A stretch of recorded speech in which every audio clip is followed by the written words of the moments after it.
You're not actually taking part in these protests, even though you do support what Extinction Rebellion are trying to do and the aims methods. Are you happy with the idea that because someone feels very strongly about something, believes very passionately about it, that they should be able to go and stop other law-abiding people going about their business?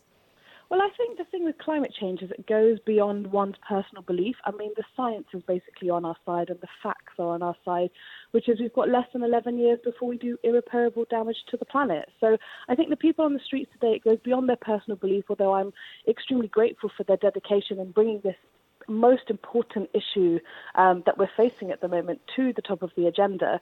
But, countries in Bangladesh or in the global south, communities on the front line, they're already dying. And although we're not feeling the full force of it here in the UK, we soon will be. So that's what they're doing. They're drawing attention to that fact. Okay. First of all, can we tackle the 11 years thing? This is from an IPCC. This is the Independent Intergovernmental Panel on Climate Change. And they use this figure about 2030. If we hit 1.5 degrees of global warming since the Industrial Revolution by 2030, we could trigger an irreversible slide into climate chaos. That's something we're often told. And in fact, what they were talking about, that there wouldn't be climate chaos at that point at 1.5 degrees, bearing in mind that the Earth has been much warmer while humans have been alive and prospering in the time we've existed. But that we probably wouldn't even notice that difference. And even if the most drastic action was taken, and Extinction Rebellion are definitely demanding drastic action, basically taking us back to the medieval times in terms of the action they want, that still wouldn't necessarily stop that rise to past 1.5 degrees. And even if we did stop that rise past 1.5 degrees, that may not justify the action. So you say we've got 11 years to act unless we have irreparable damage to the planet. There isn't any science backing that up at all.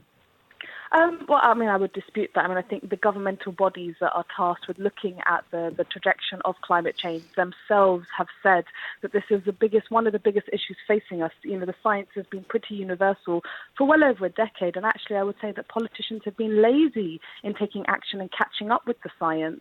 And, like I said, we might not feel the full force of it here, but, small islands have completely disappeared. Which islands have? Because the predictions of various islands disappearing, none of those have actually come true yet. In fact, some of those islands are actually rising above sea level. Well, we know that a third of Bangladesh is underwater. Do you know why? Do you know? Okay, sorry. A third of Bangladesh goes underwater every single year, and does so because Bangladesh, a third of Bangladesh is basically below sea level, and has done for centuries. Did you know that? It's nothing to do with climate change. No, Julia, I'm afraid that the science makes it very clear that actually the aggressive levels of flood damage due to climate change, again, this is scientific, this is all documented, but Sakina, with all due respect, it isn't. Bangladesh, large parts of Bangladesh are flooded every year and have always been so. Because large parts of Bangladesh, we have lots of very, very, very poverty-stricken people who have homes on basically undeveloped land, which is basically, to all intents and purposes, below sea level. Yes, unfortunately, extracting their wealth through colonisation was probably in part due to development. But what I think the protests are doing on the street is they're trying to sort of draw attention to the fact that the government is also still subsidising the fossil fuel industry. Personally, I don't think taxpayers' money should be going to subsidising fossil fuel industries. They're at the heart of this climate crisis. But the wind farm, renewable energy is also receiving massive subsidies. And many would say that's justified as a way of getting those renewable energies, making them viable, getting them off the ground to the extent that we can then use them. And we know a large part of our electricity, not our energy supplies, but our electricity supplies can now be provided by renewables. Of course, it has to have the backup of coal-fired or gas-fired plants and indeed nuclear plants, because of course it's not reliable. But subsidies are there across the board. But subsidies are there to make sure that we keep the lights on. I'm really pleased you brought up renewable energy infrastructure, actually, Julia, because that's, again, one of the things that we need to take seriously in terms of our climate transition. But what I found really disappointing is if you go up to Scotland, for instance, and you look at the North Sea and the offshore wind that's being built on the North Sea of Scotland right now, because it's 12 miles off the coast, the workers there don't even get minimum wage. Now, I'm a proud trade unionist, and I find that offensive that the most basic of rights aren't even being protected. I think that's okay. I would probably I bet you anything if I looked into that, I could probably find that is not the case. However, I think that's probably irrelevant to what we're discussing right now. You mentioned earlier that people on the front line are dying. What evidence do we have for this on the basis that actually it is the industrialisation and development of countries like Bangladesh, like many other countries that were previously called the Third World, which has actually led to people not dying? It's meant that people have got access to clean water, to electricity, to fridges, to basic sanitation, to the stuff to medication, to the stuff that actually means that people do live longer, happier, more fulfilling, healthier lives. Well, I'm really pleased you brought up clean water as well, actually, Julia, because if you look at the states, for instance, and you see Flint in Michigan, we know that that's an area that to this day... What's that got to do with climate change? Well, I'll explain what it's got to do with climate change. From the US, we've had this term called environmental racism. And the reason that they use that term for referencing places like Flint and Michigan where people don't have access to clean water is there's a holistic analysis about the fact that actually climate change is a political issue and it affects the poorest people the most. It affects working class people, communities of colour. Why is that racism? No, Flint, for a start, Flint is a largely white town, is it not? I'm talking about working class communities as well. Okay, well, so that's still environmental racism. Okay, great. Look, America has some very, very, very poor environmental regulations. I'm not sure that's got anything to do with climate change. Again, can we address the issues? Well, I'm just saying there is huge evidence, huge incontrovertible evidence, factual evidence that people as a result of countries industrialising and developing, and yes, using more fossil fuels and maybe in the future using more renewable fuels when those become more cheaply and freely available to them, that actually leads to people living longer lives. Infant mortality goes down, maternal mortality goes down, people live longer lives, they live healthier lives, they live better quality lives. And yet you're saying that actually this is, where we are now is actually leading to people to die. I'm telling you categorically that is simply not the case, that more people are alive today as a result of us using those fossil fuels than if we weren't using them. I think you've actually opened up a really interesting aspect of our climate conversation, which is the fact that there are certain countries in the global north, like ourselves, we had our industrial revolution, and actually that resulted in a much bigger carbon footprint. But for instance, countries in the global south are still undergoing that development. Again, you would argue because of extractive wealth. So what does it look like to say that actually certain countries need to take a bigger responsibility? And I think that's what the protesters on the streets are saying today, and using the capital as a place of showing the heart of resistance, that as London, as the UK, we have a bigger responsibility in our climate action, which is why we need to aim for net zero 2030, because we have a bigger carbon footprint. Are you aware, though, of what by Extinction Rebellion 2030 is the Labour Party policy, 2050 is the Conservative Party policy, and 2025 is Extinction Rebellion policy? I'd say I don't support any of those aims. I have to state quite clearly on that front. Because I'm a massive fan of technological and industrial development. It works really well for people across the world. They're not mutually exclusive. They are not mutually exclusive. But 2025 or 2030 are 2025 is 6 years away, almost only 5 years away. 2030, 10, 11 years away. Realistically, you are not going to see zero net emissions by that time unless you take away everyone's cars. And I don't mean just their diesel cars. I mean diesel, petrol and electric. People are stopped from flying. People aren't allowed to eat meat. We probably have to get rid of the buses and the trains as well, and they're not allowed to heat their homes.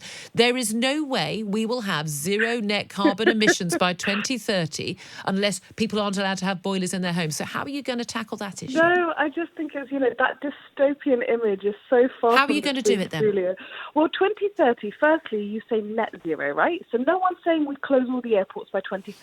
No one's saying everyone needs to go meat free. We're saying that, yes, there needs to be a change in lifestyle. But you know what? Change in lifestyle. Many people, no, Julia, so many people are desperate for a change in our economic system. Is there any evidence for that? Well, I'll tell you what the evidence is. I'm a local councillor in Lewisham, and austerity means I'm choosing between funding mental health services for children or the elderly care. I'm sorry, but that's got nothing to do with the conversation we're having. Could we stick on the... Sakina, can we... I've asked you, repeatedly you try and dodge the question I've asked you. Time is massively against us. We've already over time, in fact. I genuinely would love to know, how are you proposing to have zero net emissions by 2030? I'm explaining. So, for instance, if you look at the Labour plan, a Green New Deal, a Green Industrial Revolution, we're talking about mass solar panels, mass doubling onshore wind, quadrupling offshore wind. We're saying a big scrappage scheme for diesel. So it's actually affordable to have electrical cars. And who's going to pay for that? The government. That's their The job. government. You know the government doesn't have any money of its own, don't you? Julia, the government is there to ensure that every single person in this country flourishes. Austerity means people are barely even surviving. Okay, no, right well, now. okay. We need change. Sakina, you And know the climate government change doesn't is have any just- money of its own. If we're going to buy back everyone's diesel and petrol cars, tens of millions of cars, we're going to provide subsidies for everyone to have electric cars, and we're going to have massive reliance on wind and solar energy, we will still need the backup of nuclear power plants, gas and coal power plants, because those renewable energies are not reliable. You are talking about tens and tens and tens and tens of billions of pounds. That's going to have to be raised in taxes. So what you're saying is we are all going to have to be taxed a hell of a lot more to pay for that. Is that what you're saying? Absolutely not. And what I am saying Where's the is money coming from then? Well, I'll tell you where some of the money is coming from. And another Magic one of money the tree? policies. Well, I thought you did sound a little bit like Theresa talking about the magic money tree. I did think that was your subtext. Well, how about corporations start paying their tax? I say we end subsidies to fossil fuel industry. And I've got no problem with any of that, but that's not going to touch the sides of the cost of delivering what you want to deliver. We're talking about millions of pounds. And this No, is we're not part of the talking about, problem. Sakina, No, we are. we're not talking We about millions of pounds. We're talking about tens and tens of billions of pounds. And that's factually incorrect, Julia. And this is the problem, that people belittle how much tax is being avoided by corporations. I'm not belittling that at all. I'm saying that that's still not going to end up paying for what you want to do. And we wonder why we have protests in the street, because so much misinformation is being put out there. We're talking about millions of pounds, fossil fuel industries burning our planet, and then they're not even paying their tax. Okay. How about they pay their tax? All right. I'm all for them paying their tax, and we're going to end on a note of agreement. We are so over time, but I'm going to have to let you go. Sakina Sheikh, really appreciate you joining us, climate justice activist, whatever that is. Let's now talk to science writer, journalist and author, and Tory peer, Lord Matt Ridley, who joins us now, who are very much not in line with those protests. Good morning to you, Lord Ridley. Good morning, Good morning. Julia. What do you make of these protests and both the aims and the methods being used by Extinction Rebellion in their 2-week protests in London? But before I come to that, can I just comment very briefly on the whale, on the humpback whale? Because, okay, if you want to, yes. If you went up to one of the Extinction Rebellion protesters and said, "What do you think is happening to humpback whales?" they would probably say they're going extinct. And if you told them there were 5,000 humpback whales in the world 50 years ago, they would guess that there are probably 2,000, 1,000, I don't know, left now. Do you know how many there actually are in the world today, humpback whales? No. 80,000. 80,000. So the numbers have gone up from 5,000 to 80,000. They're going up at around 7 or 8% a year at the moment, humpback whale numbers. They're extremely common now. You can see groups of up to 200 off South Africa. This is a fantastic success story. Now, why did that happen? Largely because of fossil fuels. We no longer need to kill whales in order to get their blubber to make lamp oil to light our homes. What Extinction Rebellion protesters want to do is go back to a world where we have to live off nature. You know, the landscape for wind power and so on, and animals and plants for our food and our lighting. And if 7 billion people go back to nature, nature's in trouble. Sorry, that was just a digression. It's a worthwhile point. But let's go back to the matter at hand in terms of Extinction Rebellion. First of all, their methods, and second of all, their aims. When I say aims, because actually they don't use the word aims in their literature and their website. They use their word demands. They are making demands. Yeah, well, to destroy people's livelihoods, to interrupt ordinary people going about their business, as very much upper middle class people doing yoga and things like that, is not a good look, let's face it. Ordinary people are trying to live their lives. And these, I saw that the Extinction Rebellion protesters had put out a call for people to bring them food. Now, how's that food going to be brought to them? Probably with fossil fuels. It's not likely to arrive on bicycles. It might.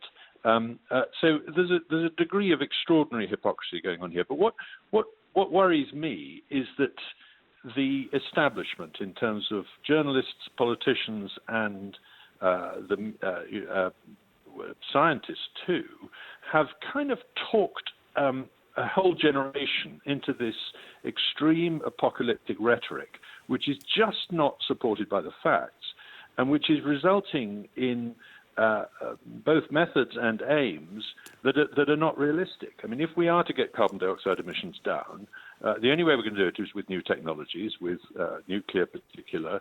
We can't do it with renewables. Most scientists agree on that. I talk to scientists who are mortified by what's now happened to the debate they thought they'd started, who are saying this has got out of control. People are saying we've got to do it in 6 years. That can't be done. It certainly can't be done with renewables. We've got to work on technology.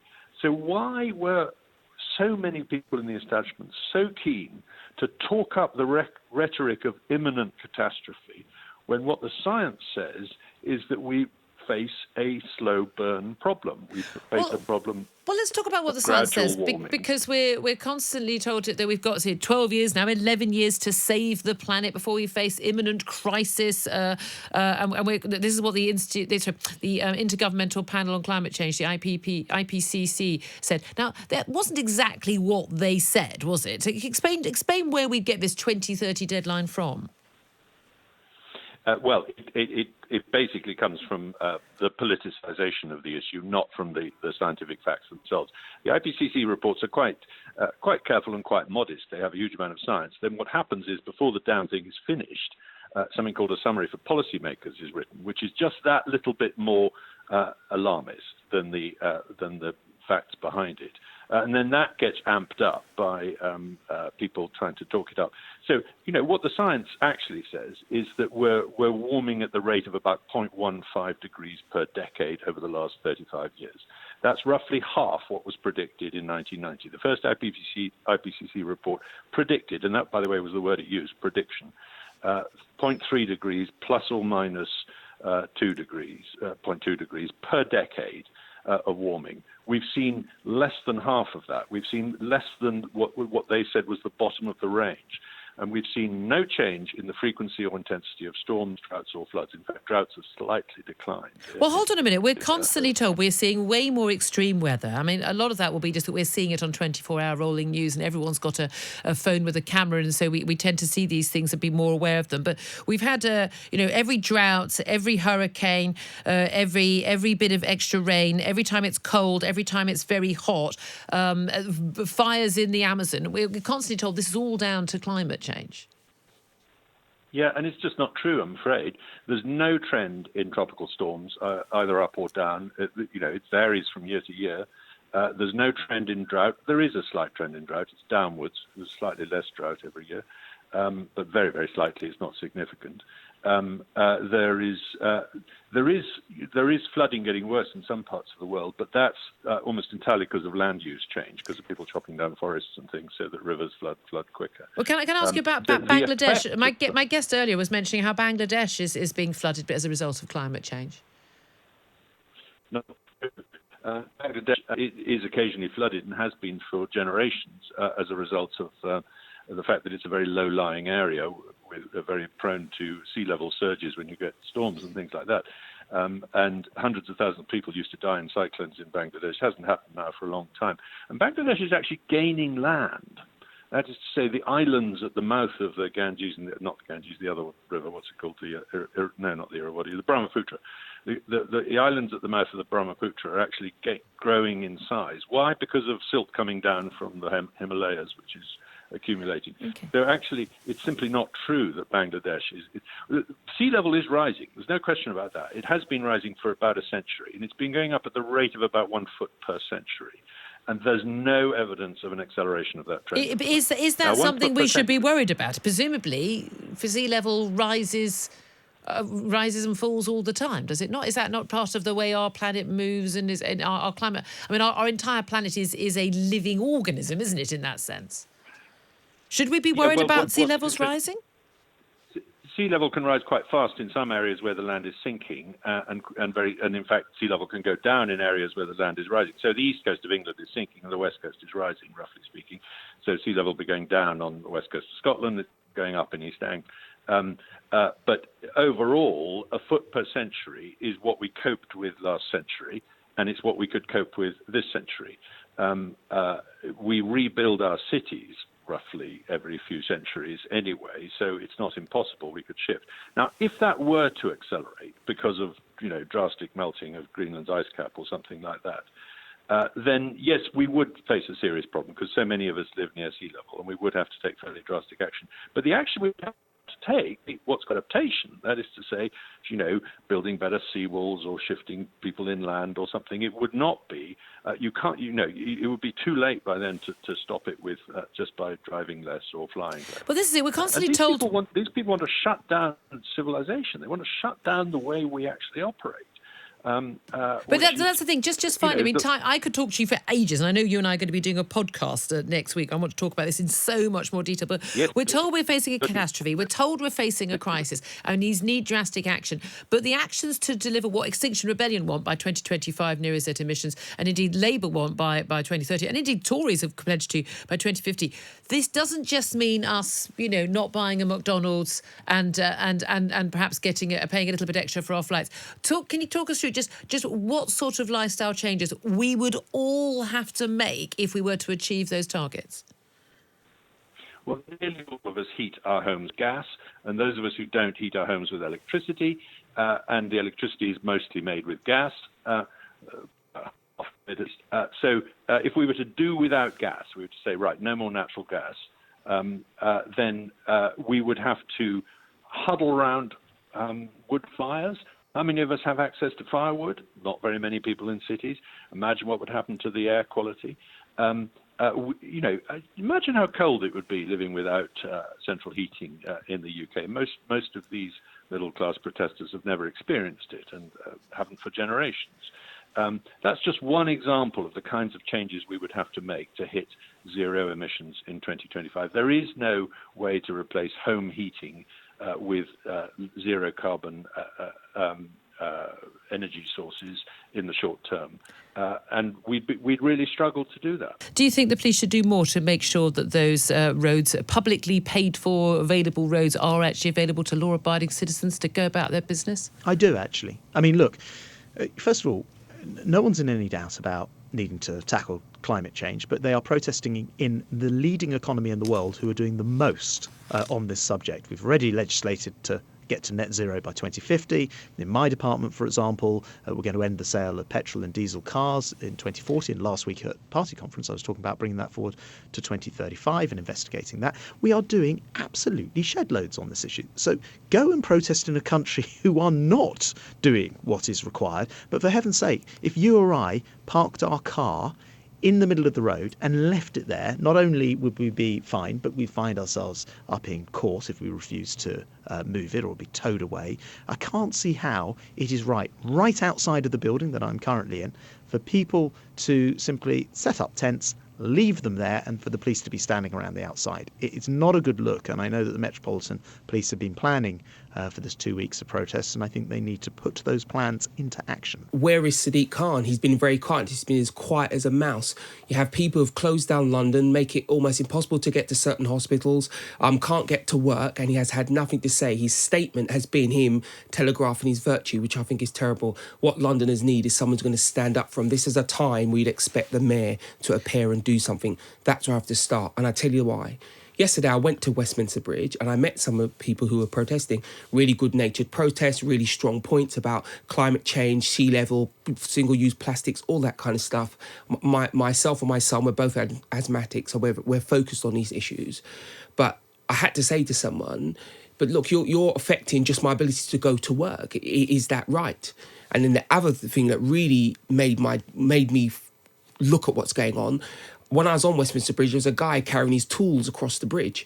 So I said to him, what are you doing? He said, well, I have to get to work. He said, let's be clear, Sean, I have a job. If I don't work, I don't get paid. That's I a can't lot have of people this. in that position. Exactly. He said, I can't have this for 2 weeks. And that's why I make a strong ask of the mayor, where are you? And the crucial thing to remember is, again, although policing is going to the Metropolitan Police Chief Cressida Dick, actually the oversight of policing, the decisions about funding and the number of police, that is set by the London Mayor. It's one of the key powers that a London Mayor does have. He is a police and crime commissioner for London. But let's be clear, the mayor could have went to the police, and also Extinction Rebellion, because we've known that they were coming, and he could have said, look, your issues are correct, you do have the right to protest, can we organise this so you don't bring London to a standstill? Because as much as you have the right to protest, you don't have the right to destroy people's lives. Well, this is it. Everyone keeps talking about this right to protest. Now, admittedly, they say these are peaceful protests. I dispute. They're not violent. They're not mostly. Some people are damaging, shop fronts and things. But yes, largely they are peaceful.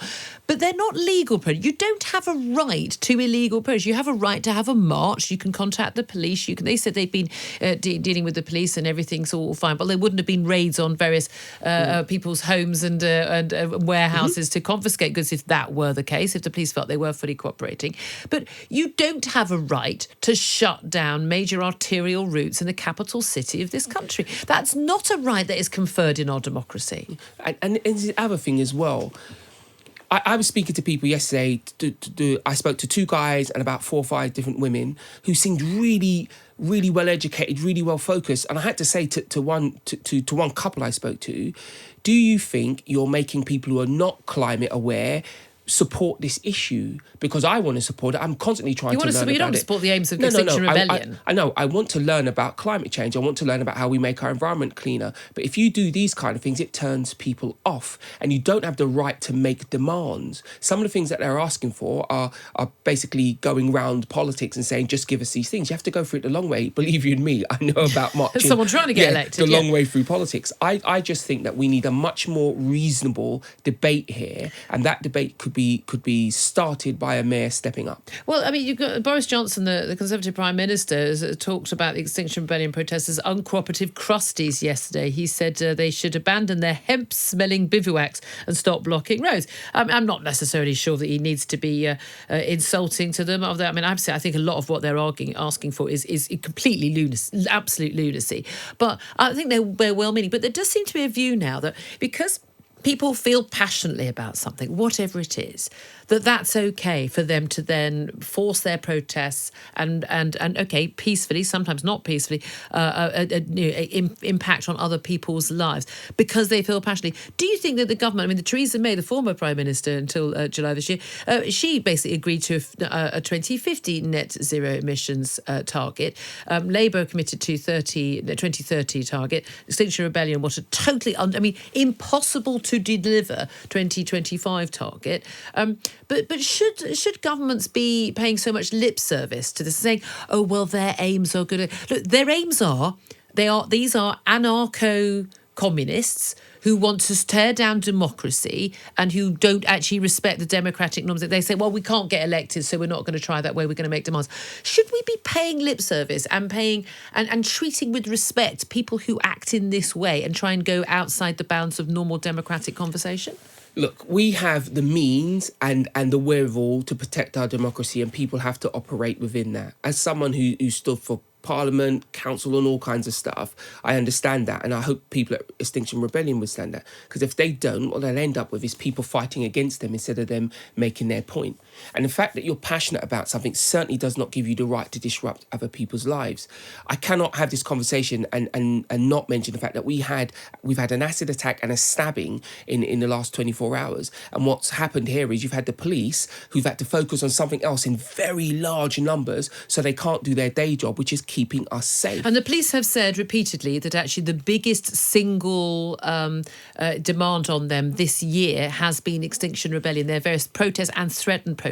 And that, of course, is keeping police off the streets, protecting people when we've had this horrific spate of knife attacks in this city. Exactly. And across the country. This isn't just a London problem. The thing about knife crime, the police, one of their greatest tactics is ever present. They need to be ever present, and this is stopping it. And of course, the last protest cost £16 million to the police. I do believe that if you're Extinction Rebellion, you do have to have some kind of reasonable approach, as well you'll turn people off. And part of that reasonable approach is protesting in ways that don't bring London to a standstill. Okay. I say again, there are people in London who will not get paid if they can't move around. It's not fair to do that to them.